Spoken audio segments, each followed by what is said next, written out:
Hey Arsenal fans, before we jump into today's updates, here's a quick favor I need from you. We're so close to hitting the incredible milestone of 1,000 subscribers and your support could make all the difference, so smash that subscribe button and stick around until the end. You won't want to miss a second of the action about our beloved Arsenal. Let's hit that one.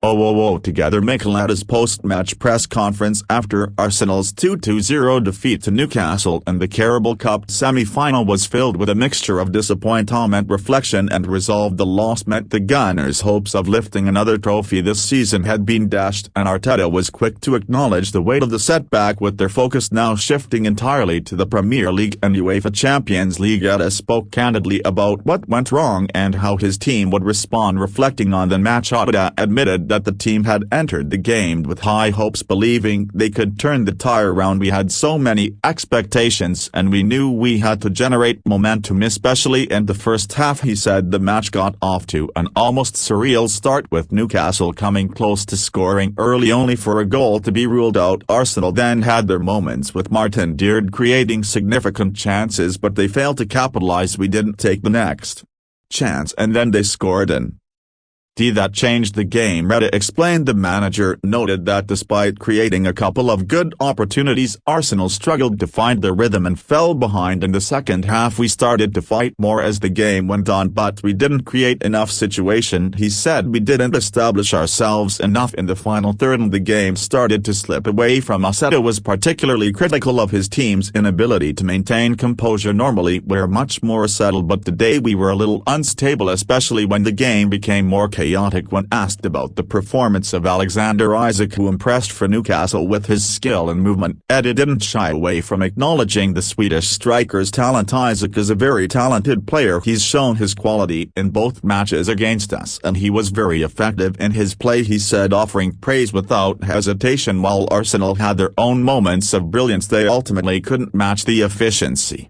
of Isak and his teammates in front of goal. One of the main concerns for Arteta in the aftermath was the injury to Gabriel Martinelli, who had to be substituted in the first half. He felt something in his hamstring. Arteta revealed he wasn't comfortable to continue and will have a meet tomorrow to assess the extent of the injury. The manager expressed his concern over the young Brazilian injury, which added to the growing list of setbacks in what has been an intense period for the squad. Arteta was then asked about the physical toll the team had been under, given the demanding schedule that had seen Arsenal play 11 games in just 36 days. We've played so many games and it's been exhausting both physically and mentally, he admitted. We knew this would be a high-intensity match and emotionally it felt different. We needed to get ourselves in the right mindset to believe we could turn it around, but before we knew it the game had gone.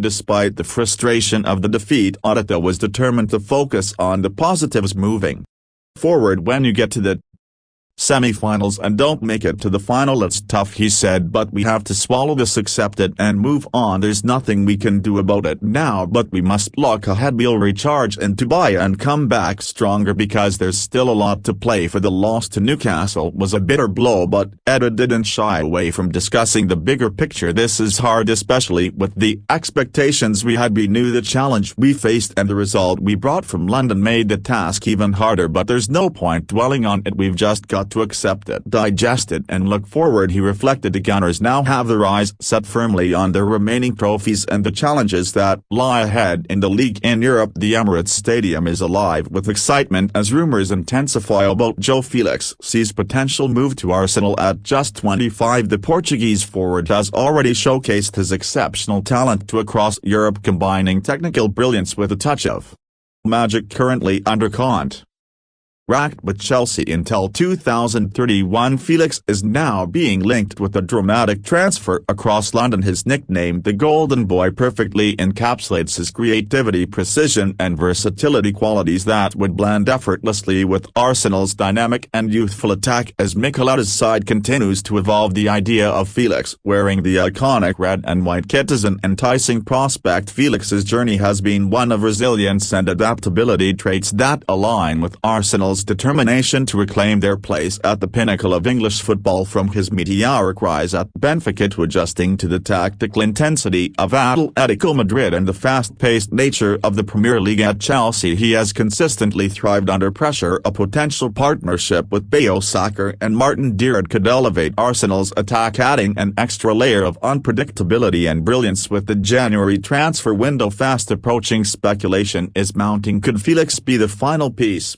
of Etta's puzzle and the clue B's suit of domestic and European glory? Etta's reported interest in Felix highlights his tactical awareness and preference for players who can change a game in an instant. The forward's superb dribbling, quick decision-making and ability to play both as a creative playmaker and a second striker make him a perfect fit for Arsenal's fluid possession-based approach. His ability to unlock stubborn defenses and score from seemingly impossible positions could give the Gunners the attacking edge they need to compete for major honours. If this transfer materializes, it would not only be a bold statement of ambition but also a significant step in Arsenal's long-term vision of returning to the summit of English football. Before we dive into the main content, I have a quick favor to ask. We're so close to reaching 1,000 subscribers, and your support can make all the difference. If you're enjoying the content, hit that subscribe button now and turn on the notification bell. It only takes a second and it helps us keep creating amazing videos for you. Stay tuned, you won't want to miss what's coming up. The 20,222 season was a pivotal moment in João Felix's career. Representing Atletico Madrid, the Portuguese forward showcased his talent by netting 8 goals and providing 4 assists in just 24 La Liga matches. Despite struggling with injuries, he proved his resilience, delivering crucial performances that helped secure vital wins. However, the following campaign presented new challenges. His relationship with manager Diego Simon became increasingly strained, and growing scrutiny from fans added pressure. A mid-season loan toll offered Felix a fresh start, where flashes of brilliance underlined his adaptability and mental strength, qualities that could see him thrive at Arsenal. A move to Arsenal could mark a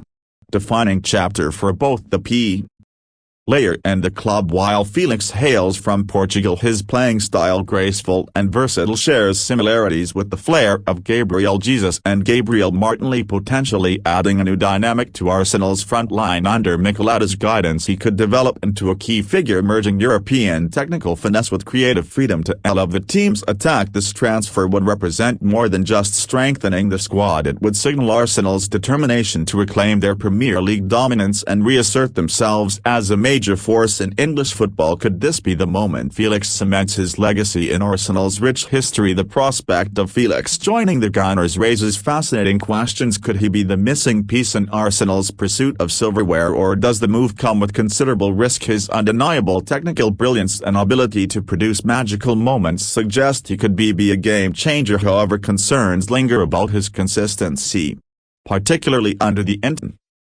scrutiny of the Premier League. Will he be the player who propels Arsenal to the top, or will his past struggles resurface, preventing him from reaching his full potential? With so much at stake, this transfer could bring either immense rewards or significant challenges. As speculation intensifies, expectations surrounding Felix continue to rise. Will he seamlessly adapt to the physical demands of English football and forge a devastating partnership with Bukayo Saka and Gabriel Jesus, or will he require time to find his rhythm before making a lasting impact? The unwavering support of Arsenal's passionate fan base could be a crucial factor in his success, providing the perfect environment for him to flourish. With anticipation building, one question lingers: could João Felix be the spark that reignites Arsenal's path to glory? The debate is only just beginning. Don't miss the latest news and updates about Arsenal every day. Subscribe to our channel and give us a like if you're enjoying the content. Your opinion matters. Share it in the comments and help us improve. Thank you for watching, and we'll see you in the